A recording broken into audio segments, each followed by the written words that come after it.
Jam berapa? Jam 1. Jam 1 ya. Rata-rata jam 1 setengah 2 ya. Ya. Tadi pagi kamu jam berapa? Jam setengah 8. Jam setengah 8. Gak mandi berarti Pak.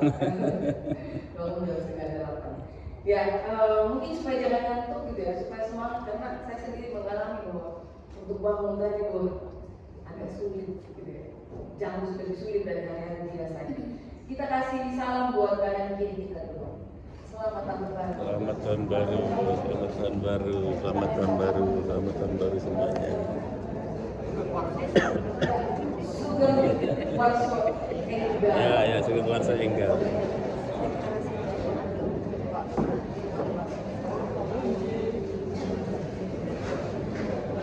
Sugeng Warso Enggal.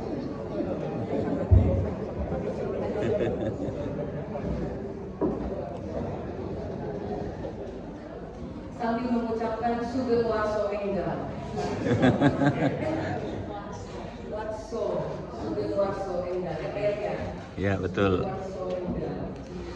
Gusti Yesus berkati. Amin. Ya, terima kasih untuk sukacita. Ini jadi semangat Bapak Ibu mengulang ke saya dan kita saling memberi pengaruh dalam semangat pagi ini. Kita akan membaca dari kitab paling akhir, kitab Wahyu pasal 15 ayat 1 sampai 4. Kitab Wahyu pasal 15 ayat 1 hingga ayat yang keempat.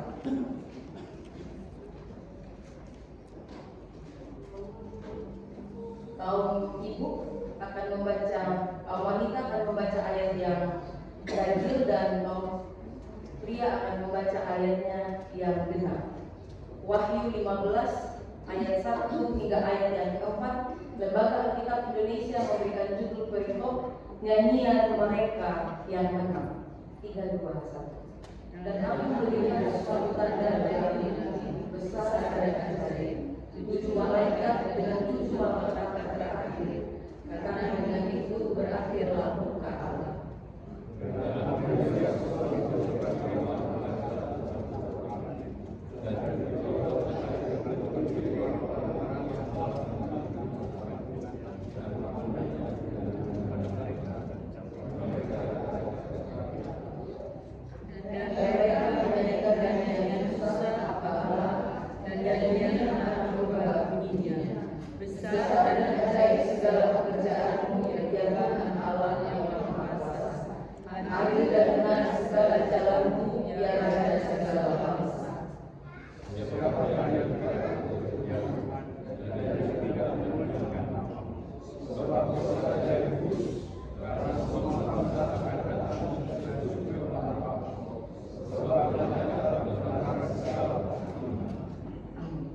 Yang berbahagia ialah kita yang mendengarkan firman Allah dan memeliharanya. Haleluya.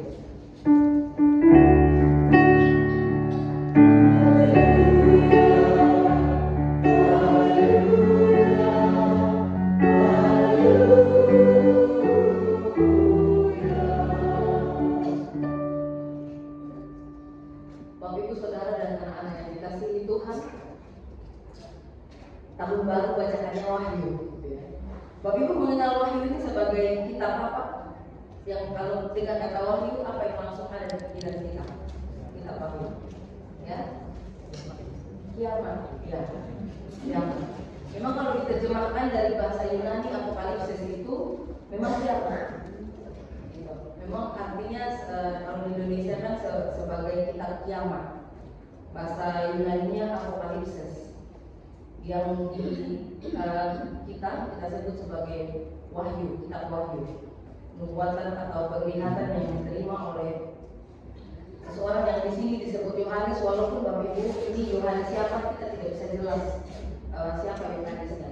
Tapi prinsip dalam membaca Alkitab, kalau dalam ilmu hukum itu namanya adagium ya. Jadi kalau adagium dalam ilmu teologi itu Alkitab yang menjadi fokus para pembaca bukan siapa yang menulisnya, karena kita bisa tangkap ini panjang prosesnya, panjang sekali prosesnya. Tapi yang menjadi fokus ketika kita membaca Alkitab adalah kepada siapa surat atau kitab itu ditulis. Siapa yang menerima pesan itulah yang menjadi fokus setiap kali Bapak Ibu membaca Alkitab. Setiap kali kita membaca Alkitab. Nah, kalau dalam Wahyu ini, maka yang menjadi fokus itu kan adalah 7 jemaat. Ya, benar? 7 jemaat. Ada 7 jemaat yang sebenarnya itu paralel dengan kitab Zakaria 4. 7 jemaat itu ada yang namanya Efesus, Smyrna, Pergamus, Tiatira, Sardis, Philadelphia, dan Laodikia. Ada 7 jemaat. Itu yang menjadi tujuan dari ini kitab Wahyu, surat ini yang ditulis oleh orang yang disebut Yohanes gitu. Seperti itu. Nah, tadi di awal kita katakan bahwa Wahyu kita kenal sebagai apokalipsis atau kitab kiamat kalau diterjemahkan ke bahasa Indonesia. Jadi Wahyu ini merupakan nubuatan bahwa firman Allah yang disampaikan oleh seorang nabi kepada umat Allah. Jadi nubuatan itu firman Allah yang disampaikan oleh seorang nabi kepada umat Allah disebut dengan nubuat. Nah, untuk Wahyu ini sendiri, tujuan dari nubuat yang luar biasa kita baca agak kadang-kadang membingungkan begitu ya, banyak sekali bahasa dan gambar yang merupakan simbolis. Itu tujuan dari kitab Wahyu ini adalah untuk memberi peringatan. Yang pertama memberi peringatan, tetapi yang kedua juga untuk menghibur mereka yang ada dalam masa krisis. Lah, kenapa tujuannya itu? Nah, untuk tahu kenapa tujuan penulisan ini ada dua, yaitu memberi peringatan dan menghibur orang yang dalam krisis, maka kita harus tahu konteks pembacanya, konteks tujuan dari orang-orang yang menerima kitab Wahyu ini, yaitu 7 jemaat tadi. Jadi kitab Wahyu ini pada waktu itu dilihat sebagai surat edaran, yang dikirim kepada jemaat yang ada di provinsi kuno, Romawi kuno di Asia. Jadi ini semacam surat edaran yang ditulis untuk kepada yang akan diterima oleh 7 jemaat. Nah, kenapa 7 jemaat Bapak Ibu? Jadi sekali lagi kitab ini dibangun, ditumbuhkan, dibesarkan dan dihidupi dengan apa yang namanya simbol. Nah, simbol itu ada dua. Yang pertama itu angka-angka, yang kedua itu gambar. Makanya bagus sekali kalau ada kitab yang bergambar. Mungkin gambar itu bisa mempersempit makna, mempersempit juga ya. Seperti kalau kita sudah baca novel, nonton film kita kecewa karena ketika baca novel kita lebih bebas berimajinasi.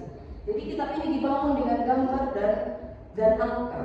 Jadi jangan lupa bahwa orang Yahudi itu sangat dekat sama numerologi. Mereka sangat dekat dengan angka. 1 ada maknanya, 2 ada maknanya, 3, 7, 9 sampai 40, 50 dan seterusnya. Nah, bagi orang Yahudi, angka 7 itu adalah angka sempurna. Jadi mereka tarik dari peristiwa penciptaan. Nah, sehingga nanti kalau kita lihat di dalam keseluruhan kitab Wahyu ini ada muncul banyak sekali angka 7. 7 binatang, 7 malaikat, 7 ini, 7 itu, 7 seperti mangkuk begitu. Semuanya dipakai angka 7. Artinya kesempurnaan. Kesempurnaan dalam artian apa? Bahwa kalau binasa itu binasa secara utuh. Seperti mungkin di sini ada debu bersih sama sekali. Itu binasanya. Gak ada yang tersisa. Tetapi kalau selamatnya juga sempurna. Jadi 7 itu melambangkan kesempurnaan dalam tradisi, dalam kebiasaan hidup orang pada waktu itu. Makanya surat ini ditulis dengan sesuatu yang mereka kenal, dengan sesuatu yang kontekstual kepada mereka. Sekali lagi mereka adalah orang yang hidup dengan angka. Saya pikir ini tidak asing dalam tradisi Jawa ya.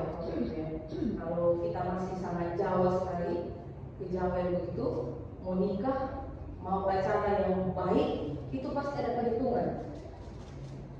Iya, ada ya, iya.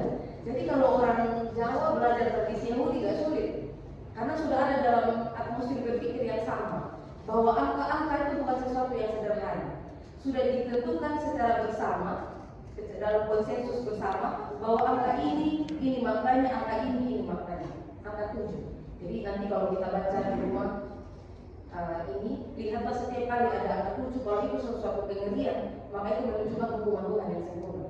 Kalau itu menunjukkan pengharapan, maka itu menunjukkan keselamatan yang sempurna.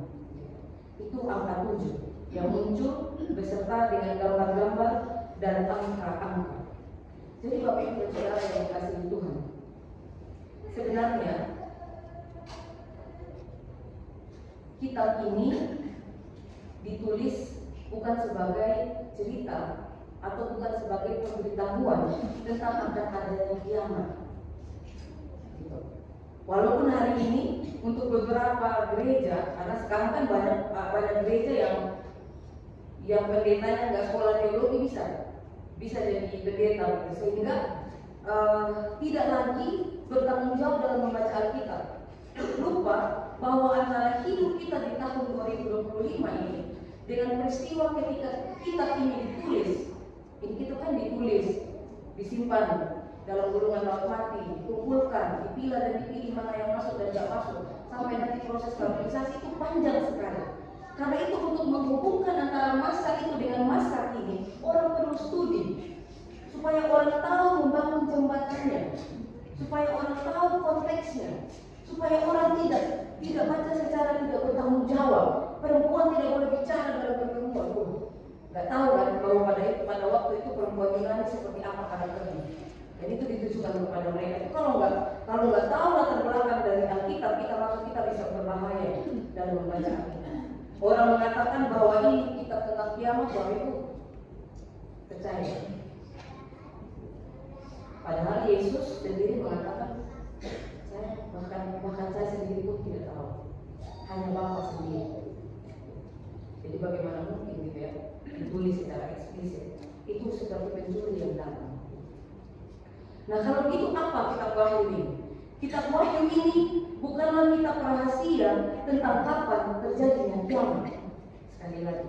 Tetapi Yohanes secara terus-menerus menggunakan simbol-simbol yang diambil dari Perjanjian Lama. Makanya tadi ada di ayat yang ketiga, dan mereka menyanyikan nyanyian Musa nama Allah.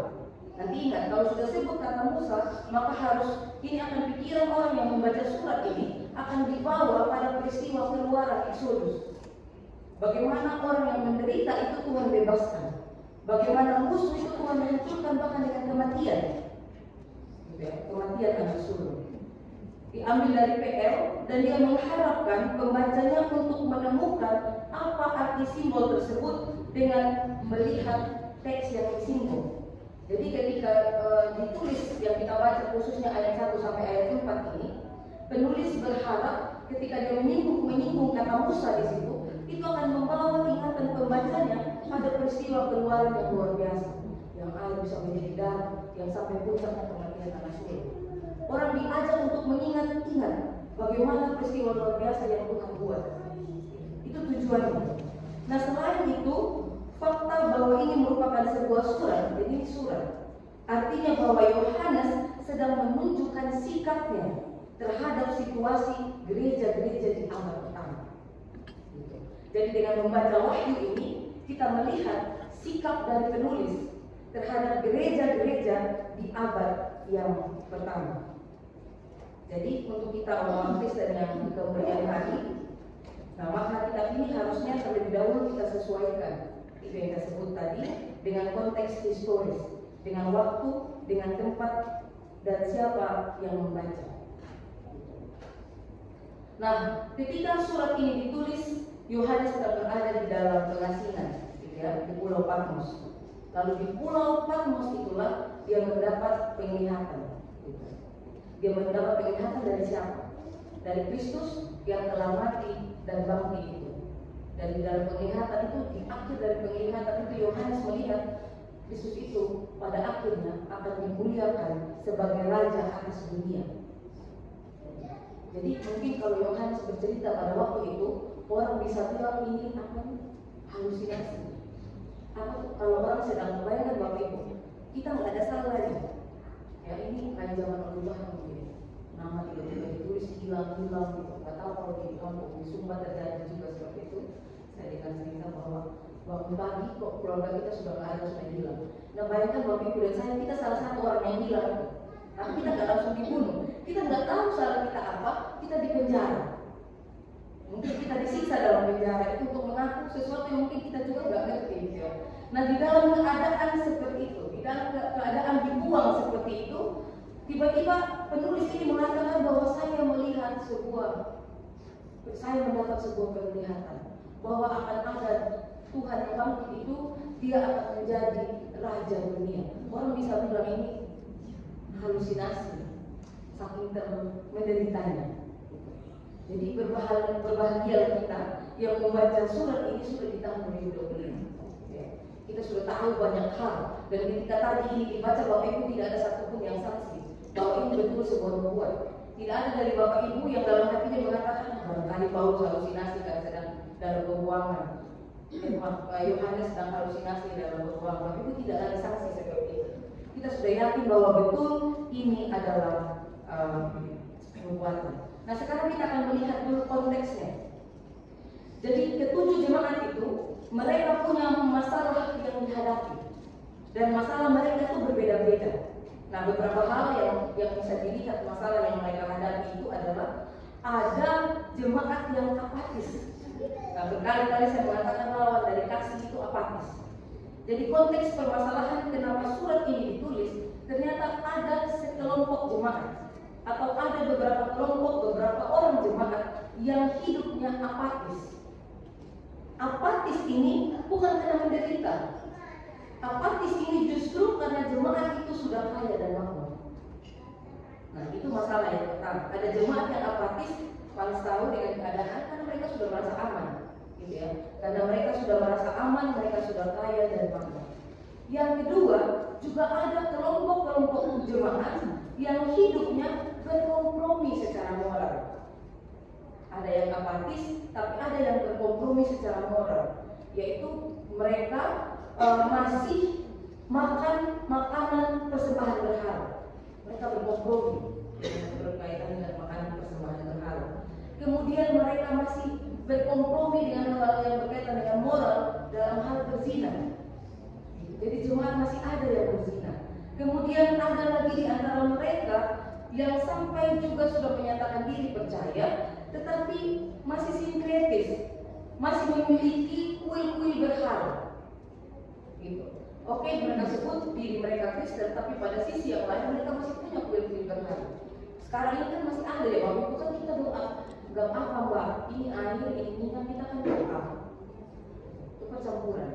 Memakai nama Tuhan dengan kepercayaan lokal kita, sinkretis. Nah, itu menjadi masalah. Itu menjadi masalah yang ada di dalam jemaat, yang dihadapi oleh masing-masing jemaat, yang melatar belakangi mereka dikirim surat yang kita baca pada pagi hari ini. Tetapi ada satu lagi, itu beberapa jemaat. Tapi ada juga kelompok jemaat yang tetap setia kepada Yesus. Di antara jemaat yang sikapnya seperti itu, ada kelompok jemaat yang tetap setia kepada Yesus, walaupun mereka mengalami pelecehan. Waktu saya belajar tentang sejarah gereja Bapak Ibu, saya baru tahu, dan kami dikasih nonton dan meneliti gitu ya, ternyata Bapak Ibu, cara mengalahkan musuh secara total itu dilecehkan. Mohon maaf, supaya laki-laki dengan laki-laki. Jadi fisiknya dihancurkan, mentalnya dihancurkan. Dan kita tahu yang namanya pelecehan itu akan merusak seluruh kehidupan orang, akan mengacaukan. Jadi pada waktu itu, makanya ada tafsiran mengenai Sodom dan Gomora atau sebenarnya bukan masalah ini sedikit. Itu memang masalah mengalahkan orang lain secara total, masalah merendahkan orang lain secara total, dan masalah menunjukkan dirinya kuasa secara total. Jadi bukan hanya fisik yang dihantam dengan segala macam senjata, tetapi juga secara seksual. Laki-laki direndahkan, dilecehkan secara seksual itu adalah kemenangan yang luar biasa dari musuh. Nah, itu yang dihadapi oleh jemaat-jemaat yang memilih tetap setia. Jadi ternyata di antara jemaat yang berkompromi dan apatis itu, ada juga jemaat yang memilih tetap setia walaupun mereka mengalami pelecehan dan penganiayaan yang berat. Jadi gak main-main penganiayaan. Buat yang suka nonton film-film yang ngeri seperti itu tuh banyak ya. Sering di TV itu muncul Gladiator dan seterusnya. Itu penganiayaan yang luar biasa. Nah, tetapi tujuan dari wahyu tadi adalah begini. Mereka disampaikan seperti ini. Keadaan kedepannya tidak akan membaik. Kedepannya keadaan akan semakin memburuk. Saya memberitahu penglihatan saya, gitu ya kata Yohanes, bahwa ke depannya keadaan akan terus memburuk, tidak akan membaik. Dan hal itu akan memaksa jemaat untuk berada pada pilihan kompromi atau tetap setia. Kalau kompromi kita bisa kaya raya, kita bisa menikmati makanan persembahan berhala, kita bisa merasa nyaman karena ada kuil yang bisa kita lihat, sementara Tuhan itu tidak terlihat. Kita bisa berpegang mungkin hari ini pada uang, pada kekayaan, pada jabatan, pada kedudukan, pada kesehatan atau pada apapun. Kita bisa pegang sesuatu yang terlihat. Kita bisa berkompromi dengan itu, dan Tuhan yang tidak terlihat kita kesampingkan. Itu bisa. Itu pilihan yang pertama. Tapi pilihan yang kedua, kita tetap setia dengan konsekuensi. Kita akan menderita. Ada masa itu. Itu pesan dari Wahyu.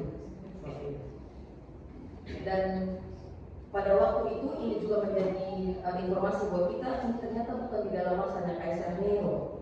Tetapi kalau dilihat itu secara historis, peristiwa jemaat yang 7 jemaat ini, mereka sedang berada dalam masa pemerintahan dari Kaisar Domitian. Nah, Kaisar Domitian ini juga orang yang meminta dirinya disembah sebagai Tuhan. Gitu. Dia minta dirinya dipandang sebagai dewa. Nah, setiap orang yang tidak mau melakukan itu itu dalam buku sejarah. Kalau tidak mau, orang yang tidak mau menyembah dia sebagai Tuhan, yang bertahan bahwa Tuhan adalah Tuhan Allah, gitu ya. Tuhan Allah dalam diri Yesus Kristus, dalam Roh Kudus yang ada dalam hati, orang yang bertahan seperti itu, mereka yang akan dianiaya. Dan di akhir dari wahyu ini secara cepat kita melihat sebelum kita masuk pada teks kita, bahwa orang yang setia akan mendapat upah. Upahnya adalah menjadi ciptaan yang baru dalam Yerusalem yang baru. Jadi bertahan. Supaya apa, Bapak Ibu dan Saudara yang dikasihi Tuhan?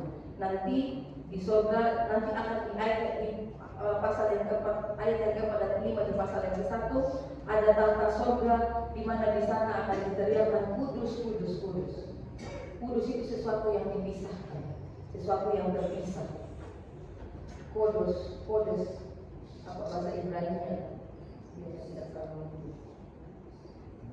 Kodes, bahasa Ibrani-nya kodes, bahasa Yunani-nya kosios, yang diterjemahkan dalam bahasa Indonesia kudus. Apartnas itu apa? Apartnas bagi ke apartnas itu apa? Apart dipisah gitu ya. Separate itu apa? Dipisahkan. Jadi kudus itu sesuatu yang dipisahkan. Dia tidak sama dengan yang lain. Kalau di NTT sana gampang sekali menjelaskan kudus. Jadi kalau di NTT Bapak Ibu, kalau ada pendeta guru Injil yang datang PA di rumah jemaat itu, kan mereka kita tinggal jemaat itu dalam hutan tempat saya pelayanan. Nanti mereka akan potong ayam yang paling besar di rumah mereka, lalu lada yang paling besar itu mereka pisah. Mereka tidak taruh di meja makan itu. Begitu umat jemaat dipersilakan, mari kita menikmati ini rapat tamat. Jemaat akan makan, lalu pendeta atau guru Injil itu akan diantarkan yang dipisahkan tadi itu. Potongan yang dipisahkan, nasi khusus, sambal khusus, ayam khusus, dan duduk di meja khusus. Dibuat kayak Tuhan pendetanya di sana gitu. Jadi ketika mau menceritakan tentang kudus di dalam hutan kawasan tempat saya pelayanan di Sumba itu nggak susah. Karena kudus itu seperti itu gambarannya. Sesuatu yang terpisah, dipisahkan, dikhususkan. Jadi engkau saja yang khusus, yang dikhususkan, yang dipisahkan. Tidak ada yang lain, hanya Tuhan. Kira-kira itu yang menjadi tema kita pada hari ini. Jadi untuk setiap orang yang setia, mereka akan mendapat upah. Setia itu kan berarti yang mereka khususkan itu hanya Tuhan, bukan Kaisar Domitian, bukan kekayaan mereka, bukan diri mereka sendiri. Tapi ini kalau kekayaan sensitif ya Bapak Ibu. Ini bukan berarti orang Kristen nggak boleh kaya. Jangan. Malah kalau bisa Bapak Ibu jadilah sekaya-kayanya, sampai Bapak Ibu tidak mampu menampung harta Bapak Ibu dan harus mengalir kepada setiap orang yang susah tanpa pandang suku dan agama mereka. Dengan hikmah, kecerdasan yang Bapak Ibu miliki, dengan kekuatan bekerjalah sesukses-suksesnya, semakmur-makmurnya, dan jadilah diri yang menjadi wadah tempat Tuhan mengalirkan berkat. Tapi ingat, di tengah-tengah keadaan itu semua tetap hanya Allah yang kita khususkan sebagai yang paling besar, sebagai penopang, sebagai pegangan. sebagai penjamin kehidupan kita yang membebaskan kita. Saya lanjut sedikit tentang secara umum Wahyu bab biar kita baca teks kita yang ayat itu jadi mudah nanti. Dan nanti di akhir dari kitab Wahyu ini ada satu ayat aneh. Dan kalau ibu sekarang pergi ke Israel, orang Israel itu bukan orang Kristen, mereka orang Yahudi, mihu Yahudi artinya bingung. Kalau ketika kita belajar Yudaisme, kita bingung. Yahudi itu siapa? Bahasa Ibrani-nya mihu Yahudi. Karena Yahudi itu pada satu sisi dia suku, budaya, tapi pada sisi yang lain dia agama. Makanya sampai hari ini orang bilang mihu Yahudi. Siapa Yahudi itu? Dosen kami sebut Moreh, guru begitu. Dia harus belajar langsung sama orang Yahudi untuk menjadi ahli Yudaisme dan Yudaika.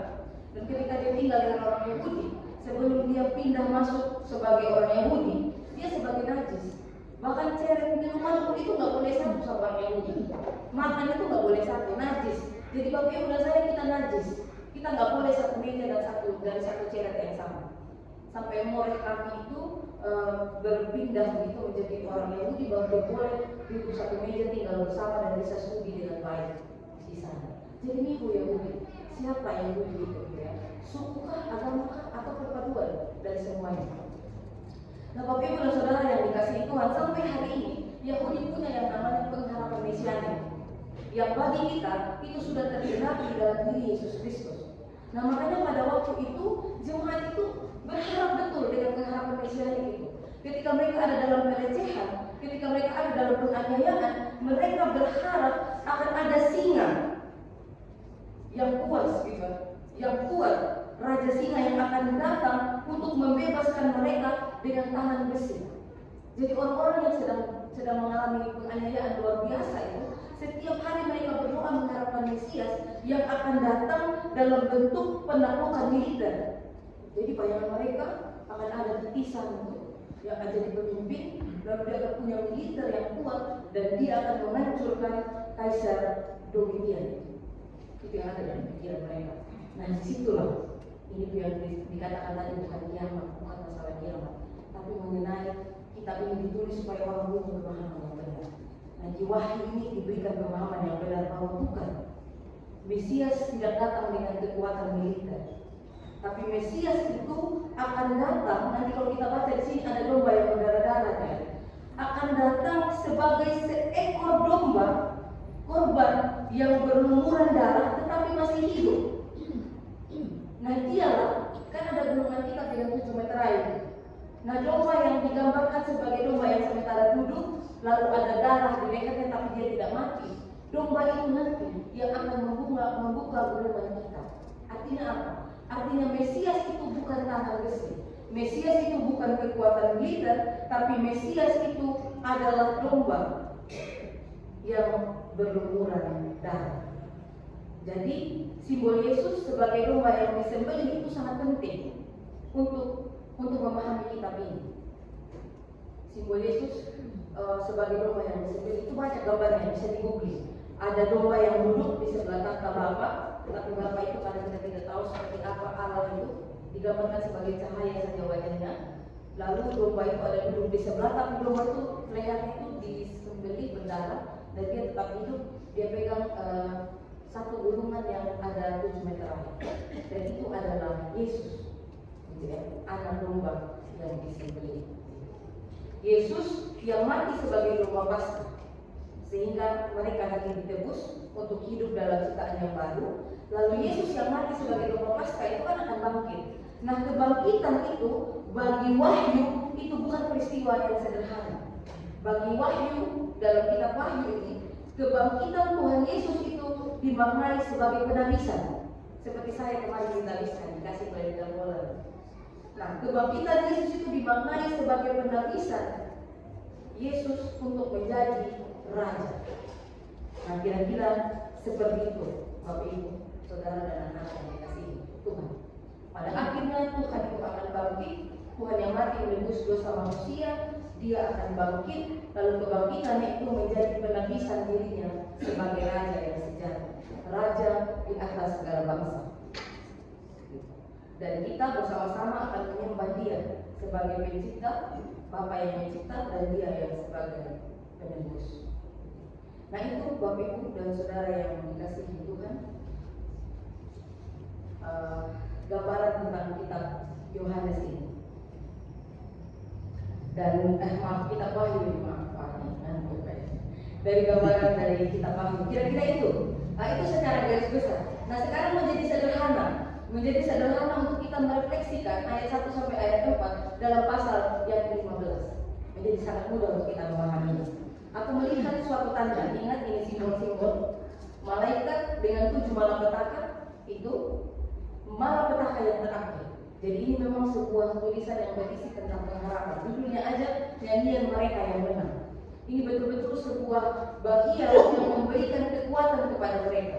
Jadi pasal 15 ayat 1 sampai 4 ini menunjukkan satu hal dengan dua efek atau bagaimana membahasakannya. Jadi malapetaka yang terakhir itu, di mana ada lautan kaca di ayat yang kedua bercampur api. Pada satu sisi itu adalah malapetaka yang terakhir. Itu adalah kemusnahan yang luar biasa buat kaisar yang jahat beserta dengan bangsa ini. Itu adalah hari malapetaka bagi mereka. Mungkin yang kita gambarkan pada diri kita sebagai kiamat. Pada satu sisi ayat 1 sampai 5 ini ingin menyampaikan itu kepada mereka, bahwa penjahat itu, yang disebut penjahat itu, mereka akan hancur dalam malapetaka. Mereka tidak akan berkutik, mereka akan menyerah di situ. Seperti Firaun yang akhirnya mengangkat tangan membiarkan Musa pergi karena anaknya sendiri sudah mati dan dia tidak berdaya. Dia pakai sihir dan seterusnya, tidak berdaya, mati semuanya termasuk anaknya sendiri. Nah itu yang terjadi pada orang-orang pada satu sisi. Tetapi pada sisi lain, untuk orang-orang yang dianiaya tadi dan memilih tetap setia, maka pada hari itu di ayat 2b akan menjadi hari yang sangat bersukacita. Pada mereka ada kecapi Allah. Kalau sudah bilang kecapi, Bapak Ibu ingat dalam saja menari sampai telanjang. Kalau sudah bilang kecapi, ini berbicara tentang perayaan kita tadi malam, pesta yang luar biasa, menyanyi, menari penuh dengan sukacita. Jadi dalam ayat 1 sampai 4 ini mengingatkan bahwa pada malapetaka yang terakhir itu, orang yang memilih berkompromi, mereka akan hancur sampai tiada bekas. Mungkin sampai tidak diingat. Seperti ibarat air di dalam telaga, ya. Tak meninggalkan bekas. Tapi bagi orang yang memilih untuk setia, tidak berkompromi walaupun menderita, pada hari itu adalah hari kesukaan yang besar. Disimbolkan dengan adanya kecapi Allah di tangannya. Jadi, ini hari pertama di tahun 2025. Saya pikir ini relevan sekali buat saya dan Bapak Ibu, baik dalam hidup persekutuan kita di gereja ini, dalam hidup kita berkeluarga, dalam hidup kita di tempat kerja, dalam hidup kita bermasyarakat. Kita tahu bahwa hidup ini tidak pernah datang gitu ya, naik turun. Ada banyak tantangan yang dihadapi gitu ya. Kadang-kadang atau banyak kali kita diperhadapkan pada kompromi. Ada waktu-waktu tertentu dalam hidup kita terdesak, dan pilihan yang terbaik gitu ya adalah berkompromi. Mungkin tadi umat itu mulai dari menjaga perasaan orang lain gitu ya, perasaan orang-orang yang menyembah berhala. Mungkin mulai dari, memang tidak dijelaskan, tapi kita mencoba membaca dengan konteks kita saat ini aja gitu ya. Kenapa mereka bisa berkompromi? Atau mungkin penderitaan yang mereka alami, namanya pelecehan dan penganiayaan berat ya, itu membuat mereka sudah sangat tidak mampu lagi. Dan mereka memilih ya udahlah kompromi. Atau karena ketika orang lain menderita, aku nggak menderita ya udahlah, bagi mereka aja yang terlalu takut dengan hidupnya, aku jalani aja hidupnya. Tidak berjalan dalam kesadaran dalam ini. Akhirnya tanpa disadari sudah berkompromi karena menggantungkan diri pada kekuatan pribadi. Nah, indikatornya menjadi apatis karena diri menjadi fokus. Hidup kita membuat buat dunia, perdamaian dunia, kita baik-baik aja kok. Kalau sudah tidak ada kepekaan, gitu ya. Kalau sudah tidak ada kepekaan, tidak ada bagus kalau kata-kata yang Bapak Paulus itu, solidaritas, gitu ya. Ya maka kita akan merasa kita aman aja. Karena semua orang punya hati yang kemudian baca tadi, tapi nggak semua punya nurani. Atau bisa juga punya nurani, tapi tumpul. Gitu. Jadi kita merasa kita baik-baik aja. Kadang pembacaan firman Tuhan yang melebih-lebihkan gitu. Nah, tanpa kita sadari ketika kita berpikir semua yang baik, kita tidak mencoba menajamkan nurani untuk membaca keadaan sekitar kita. Nah, di situ sebenarnya Bapak Ibu mungkin untuk tahun 2025 itu wujud kompromi saya dan Bapak Ibu. Tinggal di zona nyaman, ngapain berdiri sama yang lain. Saya sengaja menutup akhir tahun kemarin dengan menonton wawancara dengan, karena saya sudah lelah nonton Masiku gitu ya. Masiku setiap hari gimana Masiku, dia tahu baru gimana ya kira-kira. Ya udah nggak usah lihat itu gitu. Tapi akhirnya saya coba lihat yang psikolog itu berbicara tentang anak kecil yang sampai jam 1 kok nggak bisa tidur, dia chat sama temannya, aku nggak bisa tidur nih, gak bisa gitu. Baru habis chat sama temannya jam 12:30, jam 1 dieksekusi orang tuanya, bapak ibu sama bapak. Tapi kelihatannya ibunya, kalau dari informasi terakhir saya dengar itu, ibunya selamat melalui operasi besar. Lalu teman-temannya WA begini, ini udahlah kami tetap mendukungmu. Akhirnya kamu menghilangkan orang-orang yang selama ini membuat kamu insecure dan tidak bebas. Ini ngeri sekali ya, itu dukungannya seperti itu. Nah, psikolog itu membaca mungkin ini supaya teman-temannya mendukung ngomong begini, tidak menghakimi, supaya anak itu jangan mundur gitu. Jangan mundur gitu. Tapi kalau anak membacanya secara lurus, jadi Bapak Ibu dan Saudara yang dikasihi Tuhan, hari ini anak-anak kita itu perlu sekali mendapat perhatian. Karena saya sendiri juga bermain media sosial gitu ya, dan saya alami bahwa kalau saya sedang duduk begitu, saya ada di Indonesia tapi mata dan pikiran saya sedang ada di luar negeri di mana-mana. Saya sedang ada di tempat yang ramai, tapi saya bisa nonton pembunuhan dan kekerasan gitu. Nah, hari ini anak-anak kita itu sedang diperhadapkan dengan itu, atau mungkin Bapak Ibu juga. Nah, karena itu mungkin tidak berlebihan kalau di tahun baru ini, di tahun yang penuh pengharapan ini, kita juga kita membuat catatan harapan kita di tahun 2025 ini adalah saya ingin memberikan waktu yang lebih untuk anak-anak saya. Waktu ngobrol yang lebih banyak, bermain, mendengarkan untuk anak-anak saya, untuk yang sudah mbah-mbah, untuk cucu-cucu saya. Untuk yang istri-istri juga bisa untuk suami saya, kemudian yang suami-suami untuk istri saya. Kemudian kita dalam persekutuan, saya ingin memberikan lebih banyak waktu juga untuk saudara-saudara dalam persekutuan. Karena dalam ruangan ini Bapak Ibu ada yang mendengarkan firman sambil menangis, ada yang sambil bersedih. Semuanya tergantung dengan pergumulannya masing-masing. Nah, kalau nurani kita ditajamkan, maka gereja ini akan sungguh-sungguh menjadi rumah bersama. Kita sungguh merasakan perasaan orang yang ada di sebelah kanan dan kiri kita. Dan orang-orang akan terus ingin datang ke gereja. Bukan hanya karena takut masuk neraka gitu ya, tapi karena sungguh-sungguh selain merindukan Tuhan yang bersifat vertikal itu, tapi dia juga merindukan persekutuan yang horizontal itu. Karena dia merasa bahwa di gereja ini saya dipahami. Saya punya keinginan-keinginan yang untuk mati saja, untuk putus asa saja hilang. Kalau saya ketemu dengan persekutuan di gereja ini, ketika ngomong di depan, ketika ngeteh di depan, ketika PA dan seterusnya. Nah, ini dapat menjadi catatan harapan kita bersama di SDK Tanjung Karang 2025 ini gereja menjadi rumah bersama yang orang-orang di dalamnya punya nurani yang tajam, saling memahami, saling mengenal, saling merasakan dan berempati, saling menghibur satu dengan yang lainnya. Jadi betul bahwa ke depan ini seperti yang dialami oleh jemaat yang membaca kitab Wahyu ini, bahwa mereka berhadapan dengan harapan dan tantangan, kita juga berhadapan dengan harapan dan tantangan. Jadi tahun ini tahun harapan. Walaupun ada tantangan, teman-teman pada ngeluh pajak 12%, ada mobil yang berat dari pajak itu? Enggak ya? Mobil nggak bisa lagi mobil mewah isi pertalite gitu ya. Itu mungkin tantangan buat kita gitu ya. Itu. Biar Indonesia nggak banyak yang suka ngaku sebagai orang miskin, banyak dalam punya mobil mewah. Saya pikir nanti coba ya. Kalau beli mobil mewah malu.